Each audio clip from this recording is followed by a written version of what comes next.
Hello, everyone, and welcome back to me reading the Heritage Foundation's 7 top priorities so you don't have to. For part 2, we will be focusing on their second objective, which is securing America's borders and reducing crime. In the introduction to the second objective, they set the tone for what we're going to see in this section. In the introduction, they say Americans should be able to live peacefully without constant fear of crime or incursions across our borders. A strong justice system enforces existing U.S. law, prosecutes criminals, secures our borders, and preserves our national identity. America's current border crisis and the level of crime in many cities are out of control, and the human costs are staggering. The Heritage Enterprise will expose the threats posed by criminals and illegal immigrants and take steps at federal and state levels to restore the rule of law. They go on here to blame President Joe Biden for the crisis they say is going on at the southern border and end with saying, however, it is also important that conservatives develop legislative solutions and enjoy consensus that can be signed into law by a conservative president in 2025. One thing I'd like to point out here is some of the language they use.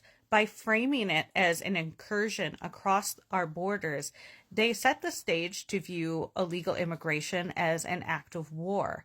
When you have an incursion, well, it's basically like saying you're being invaded by a foreign power.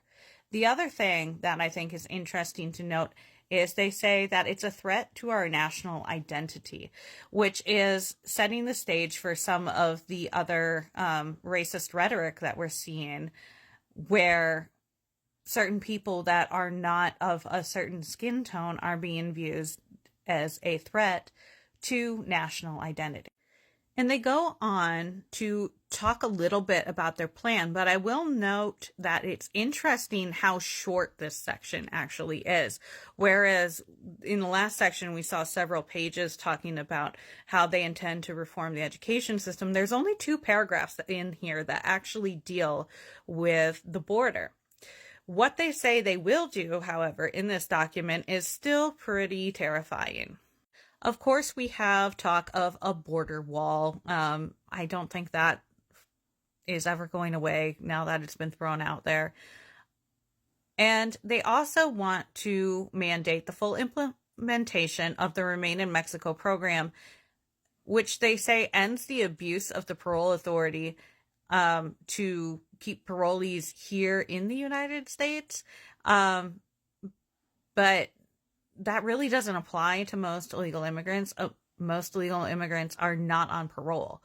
They also say they want to end the disparate treatment of unaccompanied alien children, which we already heard in one clip from Homan, the border czar that they nominated, means that, okay, we won't treat children differently, we'll deport the whole family.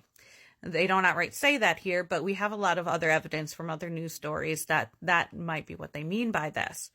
They also say that they will terminate the 20-day detention limit, which means that they could potentially hold illegal immigrants for much longer, perhaps indefinitely. We really have to see how they're going to redefine that detention limit.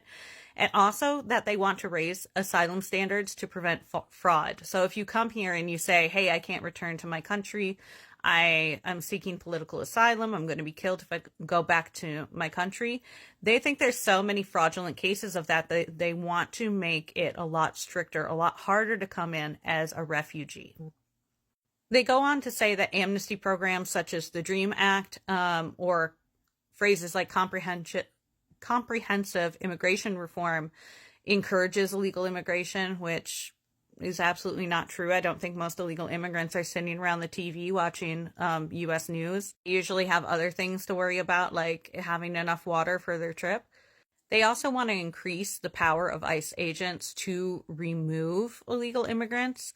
And this is the part that's really kind of scary to me personally, is they say they want to make it more difficult for future presidents to prevent the enforcement of law. So they want to put in place some kind of power for ICE that will not be very easy for the next president to undo.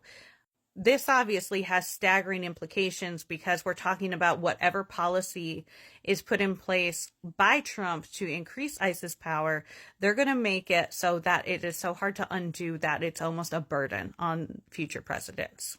And they say they will do this partly by promoting legislation that would increase ICE's funding limit and would give the administration authority on certain immigration matters and require removal of those living illegally in the United States. So things like sanctuary cities where they don't really allow ICE to openly come in, they probably would attack policies like that where there is no sanctuary anymore. We are requiring that you deport these citizens. They end here with a statement saying that by significantly reducing illegal immigration, that they will be reducing crime by reducing the number of crimes committed by illegal aliens. Now, a lot of us that pay attention to the crime rates in the news and stuff like that, we know that a lot of these crimes are not committed by illegal immigrants, that they're mostly committed by white men. There's a lot more people in the country that are U.S. citizens committing crimes against other U.S. citizens than there have ever been illegal immigrants committing crimes against citizens. But what I find interesting about this last paragraph is they kind of address how they're going to make it seem like there is a crisis through use of the media. Now, this struck me as interesting because we all heard of how much the Laken Riley case was blown up of, she fought for her life for 17 minutes and was all over the news cycle. Well, they straight up say in this last paragraph here that to increase public support for enforcement of our immigration laws will publicize the stories of victims of criminal illegal aliens.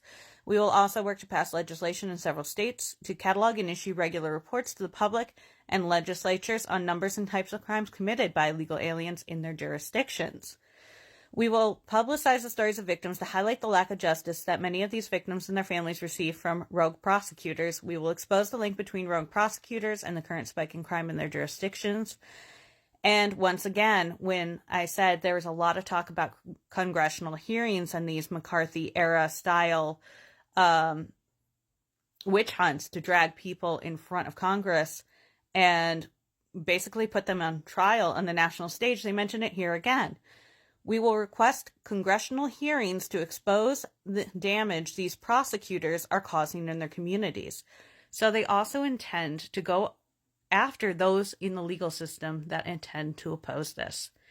Thank you, everyone, and stay safe. We'll be back for part 3 tomorrow.